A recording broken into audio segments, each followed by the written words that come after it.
दिल्ली, एक शहर जो कभी सोता नहीं, जहाँ हर दिन एक नई कहानी लिखी जाती है और हर सुबह कुछ पुरानी यादें धुंधला सी जाती है। मगर एक शाम कुछ ऐसा हुआ जो दिल्ली आज तक नहीं भुला पाया। वो शाम जब हवा में मिठास नहीं, बारूद की बू थी। वो रास्ते जहाँ से अक्सर लोग हंसकर गुजर जाया करते थे, आज उसी रास्तों से चीखों की आवाज गूंज रही थी। एक पल तक हंसती खेलती जिंदगियां, अगले ही पल अंधेरा, धुआं और मौत के सन्नाटे में बदल गया।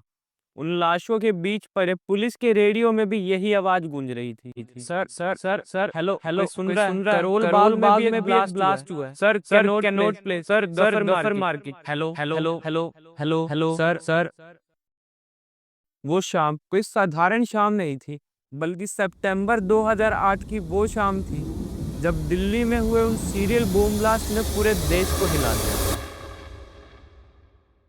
उस शाम सब कुछ नॉर्मल चल रहा था, लेकिन कुछ नॉर्मल नहीं था। तो वो एक काला बैग जो ऐसे ही फुटपाथ पर लावारिस पड़ा था। उसके आसपास से गुजरने वाले लोगों ने भी उसे कचरा समझकर ज्यादा ध्यान नहीं दिया।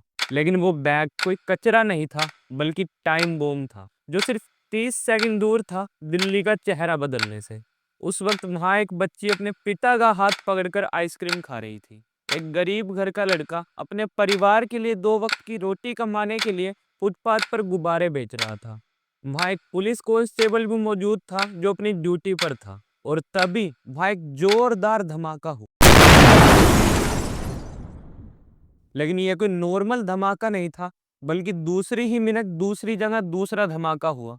तीसरी जगह तीसरा धमाका, चौथी जगह चौथा और पांचवी जगह पांचवा धमाका। देखते ही देखते 5 मिनट के अंदर पूरी दिल्ली में 5 अलग-अलग जगहों पर ये ब्लास्ट हुए थे, जिसे एक प्रॉपर प्लान तरीके से एग्जीक्यूट किया गया था। और ये पूरी तरह साफ हो चुका था कि ये कोई नॉर्मल धमाके नहीं थे, बल्कि एक सोचा समझा आतंकवादी हमला था। लेकिन यहाँ पुलिस के लिए दो बड़ी चुनौतियां थी। पहला तो यह कि उन्हें इस बात का पता लगाना था कि अभी भी कहीं ब्लास्ट होना बाकी तो नहीं। और दूसरा उन आतंकवादियों को जल्द से जल्द पकड़ना जिन्होंने ये साजिश रची थी। क्योंकि उस साल हुआ यह कोई पहला धमाका नहीं था, बल्कि इससे कुछ ही महीनों पहले मई के महीने में एग्जैक्ट 13 ही तारीख को जयपुर के 9 अलग-अलग जगहों पर इसी तरह से सीरियल बॉम्ब ब्लास्ट हुए थे। और फिर 25 जुलाई 2008 को बैंगलोर में भी इसी तरह से ब्लास्ट हुए। और 26 जुलाई 2008 को एक ब्लास्ट अहमदाबाद में भी हुआ। यानी दिल्ली में उन आतंकवादियों का एक चौथा हमला था जिसे उन्होंने 13 सितंबर 2008 को अंजाम दिया, जिसके चलते दिल्ली पुलिस, फोरेंसिक टीम और आईटी सेल तुरंत एक्टिव हो जाती है और सबसे पहले उन जगहों की जांच की जाती है जहां ये धमाके हुए थे।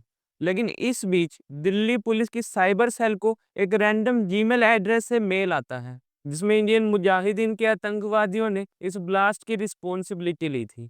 जिसका आईपी एड्रेस ट्रेस किया गया तो वो अहमदाबाद के एक कैफे का निकला। और उस कैफे के ही सीसीटीवी कैमरे में पुलिस को दो शख्स दिखाई दिए जो उनके प्राइम सस्पेक्ट थे, जिसमें से एक ने ब्लू शर्ट पहनी हुई थी और एक ने व्हाइट कैप। अब पुलिस अपनी जांच पड़ताल और तेज कर देती है और उनके सामने उन दोनों शख्स के नाम आते हैं जिन्होंने इस पूरे हमले की साजिश रची थी। एक का नाम था आतिफ अमीन और दूसरे का अरीज खान। ये दोनों ही जामिया नगर के एक फ्लैट में रह रहे थे, जिनका नेटवर्क महाराष्ट्र और यूपी तक फैला हुआ था। तो अब हुआ क्या कि दिल्ली पुलिस की स्पेशल सेल को एक इंटेल मिलता है कि इंडियन मुजाहिदीन के कुछ आतंकवादी बाटला हाउस, जामिया नगर के फ्लैट L18 108 में छुपे हुए हैं। जिसके चलते स्पेशल सेल की एक टीम जामिया नगर के बाटला हाउस में रेड मारने पहुंचती है, जहां उन्हें उन आतंकवादियों के छुपे होने की खबर मिली थी, जिसे इंस्पेक्टर मोहन चंद शर्मा लीड कर रहे थे। रिपोर्ट्स के मुताबिक पुलिस 10:15 पर बाटला हाउस पहुंचती है, लेकिन उन्हें रेड मारने से पहले ये बात कंफर्म करनी थी कि उन्हें जो इंटेल मिला है वो वाकई में सही है भी या नहीं। और दूसरा ये कि उन्हें अंदर घुसने से पहले थोड़ा पता चल जाए कि अंदर कितने लोग मौजूद होंगे। जिसके चलते उन्होंने एक प्लान बनाया कि वो पहले अपने किसी ऑफिसर को वोडाफोन का सिम कार्ड सेलर बनाकर भेजेंगे, जो उन आतंकवादियों की पहचान कर सके, क्योंकि उन्हें ये इंटेल भी एक मोबाइल फोन कॉल के डेटा से मिली थी जिसका वोडाफोन का सिम था। अब जैसे ही वो ऑफिसर उस फ्लैट पर सिम कार्ड सेलर के बहाने से पहुंचा, तो उसे ये बात तो कंफर्म हो जाती है कि ये वही लोग हैं जो दिल्ली बॉम्ब ब्लास्ट में शामिल थे। तो वो तुरंत मोहनचंद शर्मा को इन्फॉर्म करते हैं, जो इस पूरे ऑपरेशन के लीडिंग ऑफिसर थे।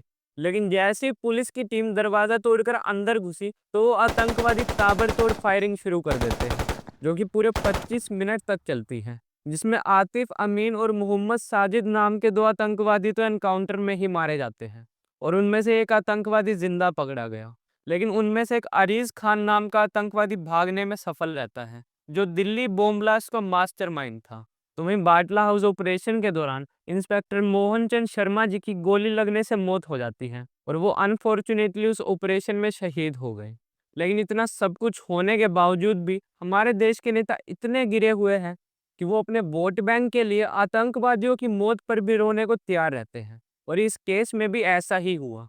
पहले तो कई सारे लेफ्ट विंग के नेता और खुद कांग्रेस पार्टी के कुछ नेताओं ने इस पूरे ऑपरेशन को ही फर्जी बता दिया, कि दिल्ली पुलिस का किया ये पूरा एनकाउंटर ही फेक है। और ये बात वो तब कह रहे हैं जब मोहनचंद शर्मा जैसे अवार्ड विनिंग ऑफिसर इस ऑपरेशन में शहीद हो गए थे। कांग्रेस पार्टी के लीडर दिग्विजय सिंह ने तो साफ शब्दों में बाटला हाउस एनकाउंटर को फर्जी बताते हुए कई सवाल खड़े किए थे। तो वहीं कांग्रेस पार्टी से यूनियन मिनिस्टर रह चुके सलमान कुरैशी तो यहाँ तक कह गए थे कि जब उन्होंने बाटला हाउस में हुए उस एनकाउंटर की तस्वीरें सोनिया गांधी को दिखाई, तो सोनिया गांधी उन तस्वीरों को देखकर रो पड़ी। लेकिन जब कोर्ट का फैसला आया, तो कोर्ट ने भी ये बात साफ शब्दों में मानी कि बाटला हाउस का एनकाउंटर फर्जी नहीं था, बल्कि वो रियल एनकाउंटर था। और तो और आतिफ अमीन और मोहम्मद साजिद जो पुलिस एनकाउंटर में मारे गए थे, वो दोनों ही इंडियन मुजाहिदीन के मेंबर थे, जो उस आतंकवादी हमले की प्लानिंग में भी शामिल थे। तो वहीं दिल्ली बॉम्ब ब्लास्ट का मास्टरमाइंड अरीज खान, जो उस दिन बाटला हाउस से भागने में सफल रहा था, साल 2018 में इंडिया नेपाल बॉर्डर से पकड़ा गया, जिस पर कई सालों तक केस चलता है। और फिर फाइनली साल 2021 में दिल्ली की सेशन कोर्ट द्वारा अरीज खान को फांसी की सजा सुनाई जाती है। लेकिन ये इंडिया है, यहाँ फांसी की सजा सुना तो दी जाती है, लेकिन कभी दी नहीं जाती। और इस केस में भी ऐसा ही हुआ। हाई कोर्ट में अरीज खान की दोबारा हियरिंग कराई जाती है, जिसमें उसकी फांसी की सजा को बदलकर उम्र कैद की सजा कर दी गई। लेकिन अब एक बार फिर दिल्ली रेड फोर्ट के पास हुए बॉम्ब ब्लास्ट ने पूरे देश को हिलाकर रख दिया। अब इस पर भी कुछ लोग पॉलिटिक्स करते हुए सरकार को गाली दे रहे हैं, तो कुछ लोग इंटेलिजेंस फेलियर बता रहे हैं। लेकिन इस पर कोई बात नहीं करेगा कि उसी इंटेलिजेंस एजेंसी ने इस ब्लास्ट से ठीक एक दिन पहले ही फरीदाबाद की अल फलाह यूनिवर्सिटी से डॉक्टर मुजामिल अहमद के पास से AK-47 के साथ 350 किलो एक्सप्लोजिव पकड़ा था, जिससे पूरी दिल्ली दहल सकती थी। मतलब हमारे देश की आर्मी, रो, इंटेलिजेंस ब्यूरो, जितनी भी सिक्योरिटी बॉडीज हैं, वो दिन रात अपनी जान जोखिम में डालकर हमारी रक्षा करती है। लेकिन उसके बावजूद भी अगर कोई भी ऐसा इंसिडेंट होता है, तो हम बड़ी ही आसानी से ये बात बोल देते हैं कि ये इंटेलिजेंस फेलियर है या सरकार ने करवाया होगा। मैं कभी ये बात नहीं कहूंगा कि दिल्ली के उन सीरियल बॉम्ब ब्लास्ट या 26/11 अटैक के पीछे उस वक्त की सरकार का हाथ रहा होगा, या अभी जो हाल ही में रेड फोर्ट के पास अटैक हुआ है, इसमें आपकी मौजूदा सरकार का हाथ है।